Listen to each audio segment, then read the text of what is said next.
I'm Kevin Morales alongside Travis Huslett. And Travis, the official end of the football season is coming around on Sunday when the Colts play the Saints in the Super Bowl. Who do you got?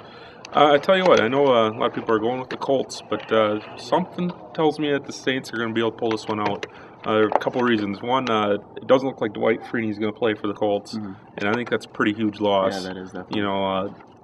For a couple of reasons. One, that's a big pass rusher, and another thing is the Saints are not going to have like a Reggie Bush or a tight end that has to stay in the block. Now he can go out as a target. So something tells me that they can do it. And, I mean, they've knocked Kurt Warner into retirement, maybe Brett Favre into retirement. So I think they're going to get after Peyton Manning. I'm going to take the Colts just because even though they knocked Brett Favre into possible retirement, I mean, Brett Favre and the Vikings still had a lot of success against the Saints defense.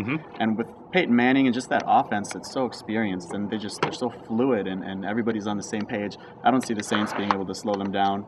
Too much experience for the Colts. Saints are the better story, but Colts are going to win the game, in my opinion. And as a little side note, Travis and I are both 6-4 with our postseason picks, so somebody's going to win here.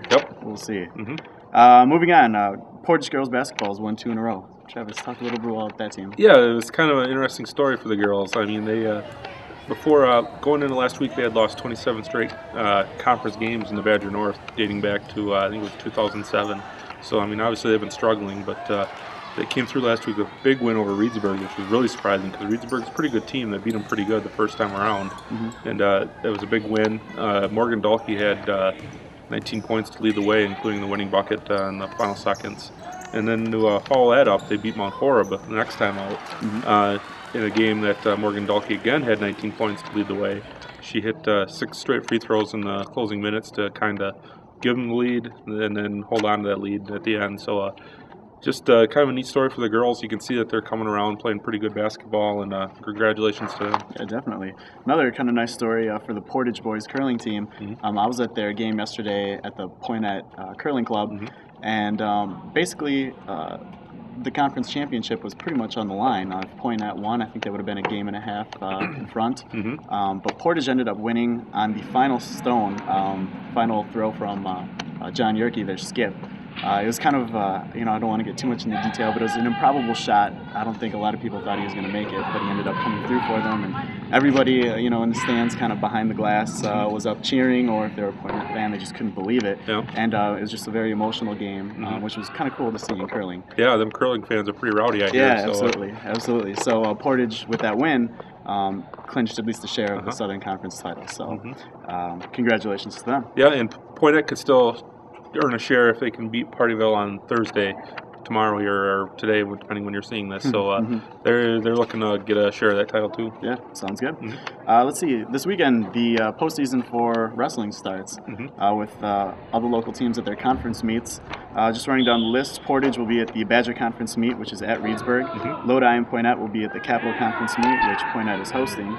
Montello and Rio will be at the Trailways meet in Dodgeland, and Westfield at the South Central Conference meet in Wautoma. Moving on to our PDR Athlete of the Week, we've got Rio guard Robbie Fugel. Robbie had 15 points in Tuesday's game versus Williams Bay, and that was a big win for Rio because Williams Bay was undefeated, as was Rio. In conference, in conference. Right. So Rio gave them their first conference loss. Then Robbie also had 29 points in Friday's win over Johnson Creek. So a couple big games for Robbie. He's averaging just over 15 points per game this season. And Rio, still perfect, 8-0 in Trailways South action, and they've got a good shot at winning the title. So moving on to trivia. Yes, trivia question. Last week's trivia question: who was the last quarterback to win 2 Super Bowls with 2 different teams? You'll notice I don't say anything about starting quarterback because that's never happened. Tricky. But the last quarterback to win 2 Super Bowls, 2 different teams, Jim McMahon. Of course, everyone remembers him winning one of the Bears, but he was also the backup when the Packers won their Super Bowl over the Patriots. And getting that one right was John Osowski of Huntington Beach, California. So thank you, John, for writing in, and congratulations. That's right. And of course, you remember John, honorable mention All-State selection for the U.S. Ben West Spartans in 2000. So congratulations, John. There you go. This week. Yes, this week's question.